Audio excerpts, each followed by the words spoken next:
Det er februar. Det er en 10-15 grader koldt. Vinden gør det endnu koldere, men solen er gudskelov vendt tilbage, om ikke andet, så varmer den i hjertet. Jeg befinder mig i Kaptubin, en forladt bygd, her 5-6 kilometer uden for Scoresbysund, som ligger herinde i bunden af fjorden bag mig. Og grunden til, at jeg er netop her, det er på grund af den røde skole, som ligger lige hernede.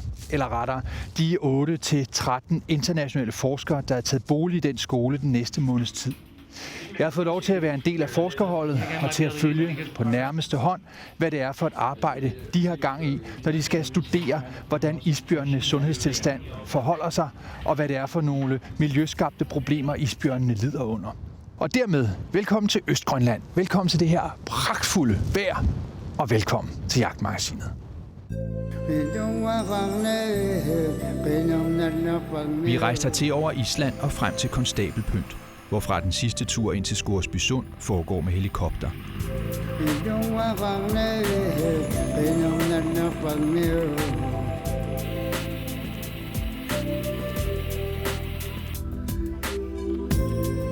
Efter at have organiseret alt vores udstyr, tager vi den sidste tur ud til Kaptubin på snescooter, op i fjeldet bag om fjorden, fordi isen helt er fraværende denne vinter 2011.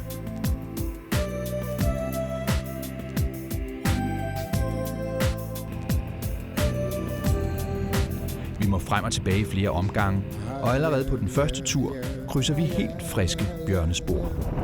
Det er relativt utroligt. Vi er faktisk bare kommet og på vej ud til Kaptubin, som ligger herude, hvor solen er, for at lave de første serviceeftersyn af det hus, vi skal bo i. Og her kommer vi så forbi helt friske isbjørnespor, og derude ved isbjælene, der er bjørnene. 2 bjørne, en hund, sådan som jeg vurderer det, og en årsunge. Og det beviser bare, at vi er det helt rigtige sted på det helt rigtige tidspunkt. Det er da i hvert tilfælde en god begyndelse.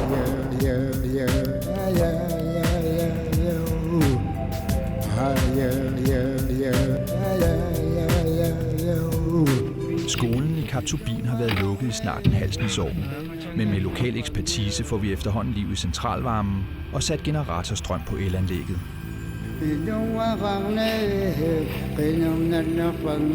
Rindende vand er der imidlertid ikke noget af, så vi må sådan cirka hver anden dag tage tilbage til byen efter friske forsyninger. Med os har vi fødevarer til mange uger, så vi kan stå en eventuel snestorm igennem, næsten 1 tons personligt og videnskabeligt udstyr og flere 100 liter flydende kvælstof, eller nitrogen som det også kaldes, hvori vi skal nedfryse nogle af de vævsprøver, vi håber at få fra isbjørnene, efterhånden som fangerne har heldet med sig. De første dage på skolen går med at organisere hele indsamlingen, som ekspeditionsleder Rune Ditz her forklarer baggrunden for. Vi startede her tilbage i 1983, og det vil sige, det er 28 år siden, med at indsamle prøver og haft et glimrende samarbejde med fangerne. I 99, det vil sige for 12 år siden, øgede vi kvaliteten og tilførte effektstudier sammen med niveauerne af kontaminanterne. Altså kontaminanter, det er stoffer, som mennesket har påført det omgivende miljø. Og denne gang, der er vi simpelthen gået ind og inviteret specialister for 4 ud af de 8 arktiske lande til at bidrage med at lave det endnu bedre. Denne her gang er vi her blandt andet for at lave flere hjerneundersøgelser. Et par dage efter vores ankomst holder fangerne møde i den lokale fangerforening, og vi har fået lov til at trænge os på og forklare, hvad det er, vi er ude efter. Rune Ditz og dyrlæge Christian Sonne møder de dedikerede fangere, som i adskillige tilfælde er gamle venner, som vi tidligere har både rejst og arbejdet sammen med. Stemningen er hjertelig, mens det udenfor blæser faretruende op. Det, der så lige er sket, er, at vi efter at have haft en okay tur over fjeldet i går, og et fint fangermøde i går aftes, er blevet fanget i den her snestorm. Og lige nu står jeg inde i midten af Íslandsdorpin, og det kan faktisk være svært at se bygningerne ude i periferien. Og det er egentlig kun begyndelsen, det her.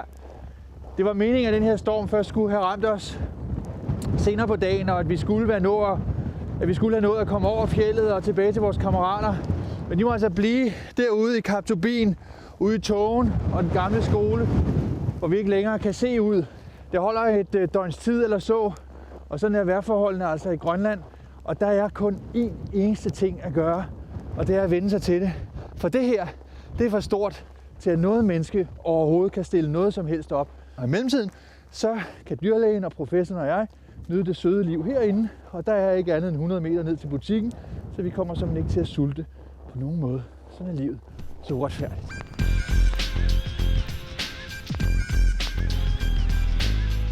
Og mens stormen raser, så kan jeg da lige vise rundt herinde i vores umådeligt komfortable hus. Det her er sådan et kæmpestort vindfang, og her der stiller man støvlerne, fordi her i Grønland, der har man altså ikke fodtøj på indendørs. Herude, der har vi et fint lille, jeg ved ikke om det er et påklædningsrum. Herude, der har vi badeværelset, og det betyder jo altså, at der er varmt vand, og det vælter ud af bruseren. Den er godt nok lidt i stykker, så noget af vandet løber ned ad væggen. Men herregud, vi kan komme i bad, og vi kan gøre det hver dag. Vi gør det flere gange om dagen, hvis det skulle være det handler om. Herinde er toilettet, og i Arktis, der er det en ganske særlig historie. Sådan her ser det ud, og som man kan fornemme, så er der ikke noget træk og slip her. Der er derimod en dejlig udluftningskanal, som kører lige ud på hovedgaden her. Men hernede i selve beholderen er der en sort plastiksæk, og den skifter man med passende mellemrum. Når man har vendt sig til det, så kører det helt af sig selv, og det er faktisk en udmærket måde at gøre det på, og der er stort set ingen lugtgener. 3 dage venter vi på at kunne komme tilbage til skolen og de andre forskere i Kap Turbin, og heldigvis for det. For den sidste aften får vi pludselig besked om, at en af de unge fangere er på vej til byen med en frisk skudt bjørn. Vi haster til landingsstedet, mens vi sender Augo Barcelejsen ud til Kap Turbin for at hente den amerikanske professor Milton Levin, der skal udtage levende celler fra isbjørnen. Celler, han har brug for til sine videre studier i laboratoriet i Connecticut i USA. Parteringen og prøveudtagningen foregår koncentreret og velorganiseret, mens et britisk tv-hold indspiller deres egen beretning om de store dyrs anatomi. Organiseret kaos med andre ord. Den er skudt ude på fjorden herude af en af de unge fanger, som er ved at træde karakter som storfanger. Det er rigtig, rigtig fint at se, at der står nye kræfter klar til at overtage de meget rige og ædle traditioner fra nogle af de fanger, der efterhånden er ved at være godt op i årene. Som selvfølgelig kommer herned for at lykønske deres unge kammerat og for at se, hvordan det hele er gået. Bjørnen, der er skudt, er en ung bjørn. Hvis den var skudt lidt senere på året, vil jeg sige, at den var 1 år gammel. Den er formodentlig 1,5 år gammel. Mit gestimat vil være, at den vejer omkring 70-80 kilo. Og nu ligger den altså herovre og ved at blive parteret samtidig med, at Christian Sonne og Rune Ditz er i gang med at udtage en lang række af de her videnskabelige prøver, som skal fryses ned og på anden måde konserveres og tilbage til laboratoriet for i løbet af de næste 1, 2, 3 år og give os svar på nogle af alle de spørgsmål, der knytter sig til livet her i Arktis i almindelighed og isbjørnene i særdeleshed. Hjemme i indkvarteringen omdanner vi lynhurtigt det store samtalekøkken til isbjørnelaboratorium, hvor de indsamlede prøver bearbejdes. Det vil især sige, at alle blod- og vævsprøverne skal ekstraheres, så de forhåbentlig stadig levende celler isoleres og konserveres, så de afslutningsvis kan nedfryses i den flydende nitrogen, som vil gøre det muligt for forskerne at tø de stadig levende celler op på et senere tidspunkt. Det er den samme teknologi, man anvender på alverdens fertilitetsklinikker, når sæd og æg fryses ned til senere brug. I vores tilfælde er der tale om et veritabelt kapløb med tiden, for efter den første bearbejdning i køkkenlaboratoriet skal Milton Levins celleprøver bearbejdes videre inden for 18 timer. Ellers risikerer vi, at cellerne dør for os. Den videre bearbejdning kan kun gennemføres ude i det rigtige feltlaboratorium på skolen i Kap Turbin, og derfor forsøger vi den efterfølgende dag at komme tidligt fra Scoresby Sund, men løber ind i selvforskyldte tekniske vanskeligheder. The status is not good. We pulled the front end off one Ski-Doo trying to pull it out of the snow. So now we're reevaluating the situation, try to get me out to Kap Turbin so I could process my samples. And why is that important? They have to be processed in a very timely manner, hopefully within 18 hours of sample collection. So hopefully we'll still be okay. I'll look at the samples when they get back, make sure they're all still alive. If they are, we'll continue with the processing of the samples. And how close are we to that limit? We're getting pretty close. We're almost at 19 hours, so just a little bit over the limit of what we normally do. But it's our first sample. It's worth processing to see if we have viable cells or not. So hopefully everything's going to be good.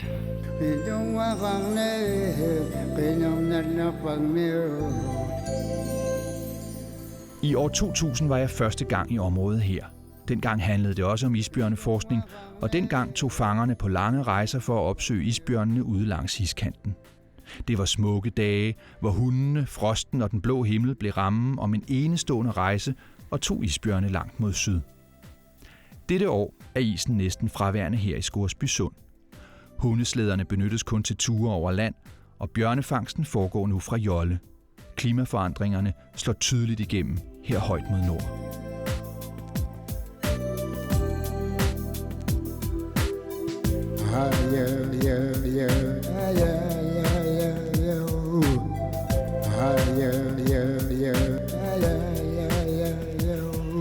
Et par timer efter havariet med snescooteren når vi frem til Kap Turbin. Milton Levin går straks i gang med sit videre arbejde i laboratoriet, men får ikke arbejdsro ret længe, før der indløber en sms med gode nyheder. Guys, there's a polar bear. We need to go after it down to the harbor. Isbjørn, nu!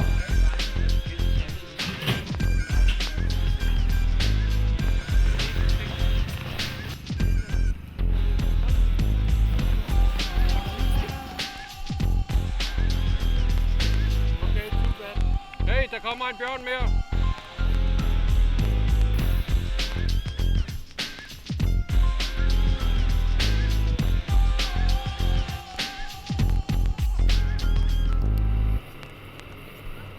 Missionerne med det, vi gør her, det er at få taget nogle prøver, som kan give os svar, blandt andet om effekterne på immunsystem og reproduktion. Ting, som kan bringe os videre til at sige, hvad betyder kontaminanterne i forhold på populationsniveau. Isbjørnen er jo den art, som har det højeste kontaminantniveauer i hele det arktiske område. Og derudover så er vi her på Grønlands østkyst. Det er det område, hvor der geografisk set har den højeste belastning. Og man kan sige, at Scoresbysund er det eneste sted, hvor vi kan få bjørne, der bliver jagtet, fordi bjørnene er jo fredet på Svalbard. De har tilsvarende høje niveauer på Svalbard, og så et tredje sted kunne være Ammassalik længere sydpå, men der bliver ikke taget lige så mange bjørne, og vi har ikke samme lange tradition for samarbejde med fangerne dernede. De 2 bjørne landes i den lille havn neden for vores midlertidige forskningsstation i Kap Turbin. Det britiske filmhold er der på pletten, og deres hovedvært, Mark Evans, er faktisk dyrlæge og har både viden og talent til på en og samme tid at forklare sine seere, hvad det er, der sker, samtidig med at han kan hjælpe sin danske kollega Christian Sonne. If I try to explain this to friends who are vets at home, this is what I did last week. They simply wouldn't believe me. It's mad. Og mens det står på, så kan det være på sin plads at gå i rette med en vildfarelse, som dukker op fra tid til anden. I tidens løb er der nogen, der er kommet til at misforstå, at fangerne slår isbjørnene ihjel, fordi forskerne skal bruge prøver fra bjørnene. Det er helt forkert. Det er forskerne, der er netop her, fordi fangerne de jager isbjørn, og de gør det med succes. Og de gør det, fangerne, fordi det har de altid gjort. I Grønland og i det omgivende samfund, i verdenssamfundet, er der fuld forståelse for, at oprindelige folkeslag de skal kunne leve på den måde, som de altid har gjort. Og da fangerne her i Grønland har fanget isbjørn og hvaler de sidste mange tusind år, så har man lavet en kvotering og en forvaltning af bjørne og hvaler, så de selvfølgelig kan fortsætte med det på bæredygtig vis. Inden vi om et øjeblik skal høre lidt mere om, hvordan forureningen, der stammer fra den vestlige verden, ender her i Arktis, og hvad det så har med almindelig dansk jagt at gøre, så er det vel på sin plads med en rigtig jagtberetning. Og den leveres her af Marius Madsen, der er en af de nye unge fangere, der skal bære den grønlandske tradition videre, og som havde held og talent til at nedlægge den største af dagens 2 bjørne. Ja, skud herfra, eller foran fra. Ja. Isbjørn kigger mig, så er jeg skudt den vej. Helt ind på maven. Og hvordan døde den så med det samme, eller hvad? Ja, bare helt med det samme. Ja. Det var et godt skud. Ja. Hvad kaliber brugte du? 3006. Og hvordan er det så, forureningen ender heroppe i Arktis, som man jo sådan ved første øjekast synes er sådan et koldt, rent, hvidt og smukt sted? Og historien er kort fortalt, at alt det, vi leder ud i atmosfæren i den vestlige verden, ender op i vindmasserne og bliver bragt op i de områder her i farvandene herude øst for og syd for, mellem Grønland og Norge og Svalbard.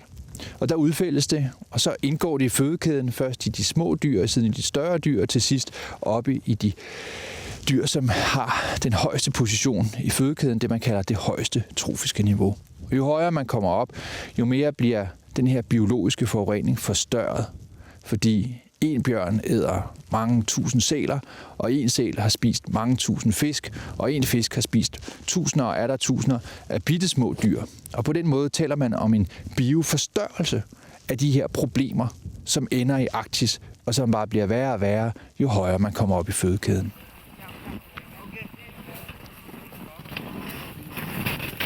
Prøv lige at se en gang. Den her pote, jeg kan knap nok løfte den. Kæmpe pote, som har pels her, undtagen lige på trædepuden, men den pels, der er, kommer ind under. Tænk at få en på lampen af sådan en isbjørn her. Det er, hvad sælerne er ude for. Det er simpelthen den skæbne, de frister. For isbjørnen ligger på lur, og når sælen stikker hovedet op af åndehullet, så får den en på skrinet. Er sådan en lap her. Det overlever man ikke. Mens de 2 bjørne bliver flået, parteret og prøveudtaget, ankommer de sidste af forskerne. Sejlet hertil af Scoresby Harmeken, som jeg var på bjørnefangst med i år 2000. Dengang foregik det hele som sagt på hundeslæde, og skønt vi er en hel måned tidligere på den denne omgang, så er fjorden nu kun farbar i både og joller.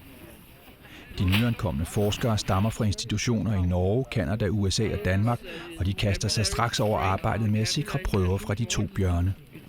Neil Basso forsker i tungmetallernes skade på hjernen, og er her for at hjemtage prøver af hjernevævet fra bjørnene. Well, mercury we've been concerned about for a very long time because it's been known for decades, if not centuries, that it's a potent neurotoxin, that it gets inside the body and it can easily get into the brain. And we've seen time and time again that animals and humans that are exposed to high levels of mercury suffer from neurological damage.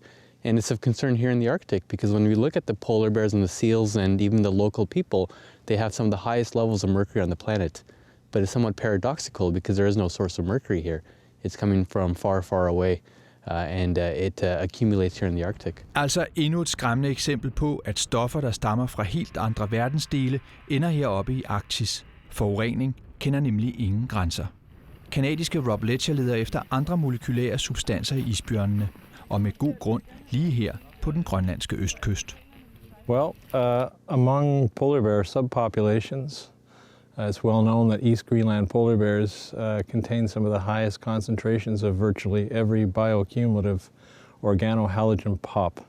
Eller sagt på en anden måde, så er problemet med de her miljøfremmede stoffer, at når de kommer ind i en organisme, fordi man spiser dem, så begynder organismens immunsystem og fordøjelsessystem og hvad der nu ellers er systemer at nedbryde de her ukendte stoffer.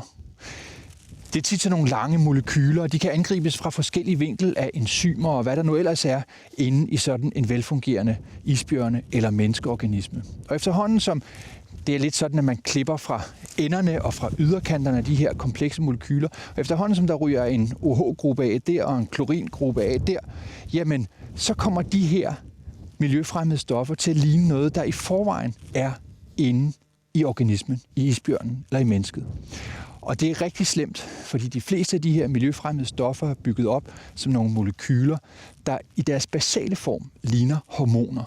Så når de bliver nedbrudt gradvis inde i organismen, så kommer de på et tidspunkt i den her mellemstadie mod den rene udskillelse til at ligne hormoner. Og de hormoner, dem reagerer kroppen på. Kroppen kan ikke kende forskel på et miljøfremmed stof, der er blevet nedbrudt til noget, der ligner et hormon, og så til et af kroppens rigtige egne hormoner. Og derfor går der pludselig besked ud til sære dele i kroppen om, hey, nu skal vi gøre sådan, eller bare nu er der masser af hormoner herover. Og det får kroppen til at gøre nogle helt vilde og uhensigtsmæssige ting, som vi så sidenhen kan aflæse som skader på typisk ekskretionsorganerne, på leveren og på nyrerne. Og hvordan har alt det her så noget med jagt at gøre, sådan i forhold til den andejagt og den fasanjagt, som jeg har hjemme i Danmark? Jamen det har det, fordi at den natur, som vi færdes ude i, den bliver påvirket af alt det, som vi lukker ud i atmosfæren.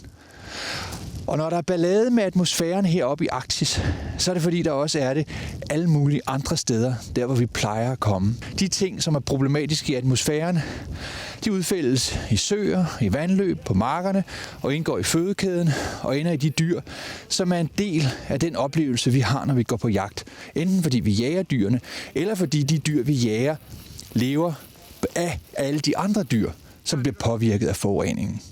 Så derfor er det, der foregår i Arktis, noget, der berører os alle sammen. Og hvis vi naturen det er godt, så er vi med til at påvirke situationen, sådan at vi bliver fri for alle de problematiske stoffer, som der bliver ledt ud i den industrialiserede verden. Og det kan vi ikke gøre alene, og det kommer ikke fra den ene dag til den næste, men det kommer, når vi er opmærksomme på det. Og derfor bliver vi ved med at fortælle den her slags historier, for de er umådeligt jagtrelevante. I laboratoriet er der hektisk aktivitet resten af natten. 4 forskellige forskningsprojekter i henholdsvis USA, Norge og Danmark udspringer af arbejdet, der udføres lige her.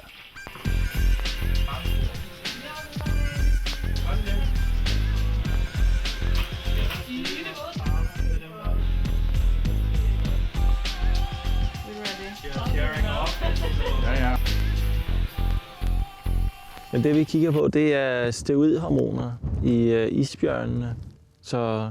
Og det afspejler jo reproduktionssystemet i isbjørnen. Så vi måler på de mandlige kønshormoner for eksempel i de hanlige isbjørne. Og så ser vi på, hvordan det korrelerer til hormonforstyrrende stoffer, som andre folk her i projektet måler på også. Sådan set. Så vi arbejder meget med blodprøverne og handler dem og skal hjem og analysere dem i vores laboratorium i København. Rune Ditz og jeg tager på visit i ventetiden hos Christian Josefsen i hans rustikke hus yderst på Kappet. Han sidder i døgnet samfulde lyse timer og spejder ud over det isfyldte farvand sammen med Hjalmar Hammeken, der på dette tidspunkt har nedlagt 206 isbjørne. Den første i 1976, umiddelbart efter sin 18-års fødselsdag. Bortset fra Christians hus, fra Augusts hus, hvor det britiske filmhold bor, og skolen, som vi bebor, så ligger Kap Tobin øde hen disse dage. Her står jeg så midt i den forladte fangerbygd Kap Tobin. Lige her bag mig er den gamle vejrstation, som blev forladt for mange år siden. Og resten af bygden her blev forladt en gang i midten af 00'erne i 2005, 6 eller 4 eller sådan noget stil. Her står husene forladte, tilsneede og vidner om et liv, der engang var i Grønland, og som ikke rigtig er her. Lige nu i hvert fald. Det er set før, at bygderne bare bliver lukket, og så genopstår de. Og det er i hvert fald også lidt den tendens, man kan se herude, hvor en masse af beboerne inden fra Scoresbysund stadigvæk bruger husene herude, holder dem varme, holder dem sådan tilnærmelsesvis velfungerende, opdateret og moderniseret. Men egentlig er det lidt vemodigt at se, at alt det her, som jeg vil beskrive som det rigtige Grønland, det ligger øde hen. Ja, hvornår kan de være der? Ja. Røen. Dagus. Hej. Biguri. Hej. Rune, hvad så? Ja, men de har lige sat båden i vandet. Der er skudt en bjørn inde ved Scoresbysund. Så kom der endelig en opringning på vores grønlandske telefon. Endnu en bjørn er på vej til vores lille vinterhavn. Vi rykker ud, planlagt og kontrolleret som brandfolk på døgnvagt. Bjørnen ankommer, og den velspurgte prøvemaskine går straks i gang.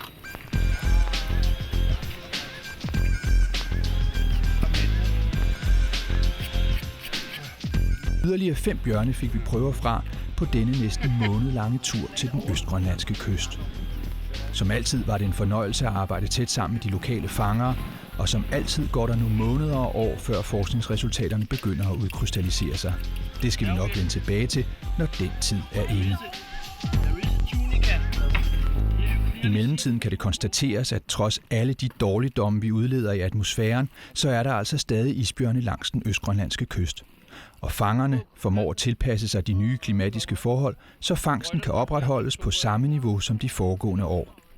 Konstateres kan det også, at fangsten stadig indgår i de lokale husholdninger, og at hele forskerholdet også satte tænderne i bjørnekødet, da den mulighed bød sig. Og i det her pragtfulde vejr, som bare er en lille bit smule blæst, 7-8 graders frost og en smule sne, slutter jagtmagasinet for denne gang. Der er mere om jagt i almindelighed, og om det, vi har berørt i den her udsendelse, i særdeleshed på internettet. Adresserne er jagt.dk4.dk og huntersmagazine.dk. Knæk og bræk. yeah, yeah, yeah, yeah, yeah, yeah, yeah, ooh.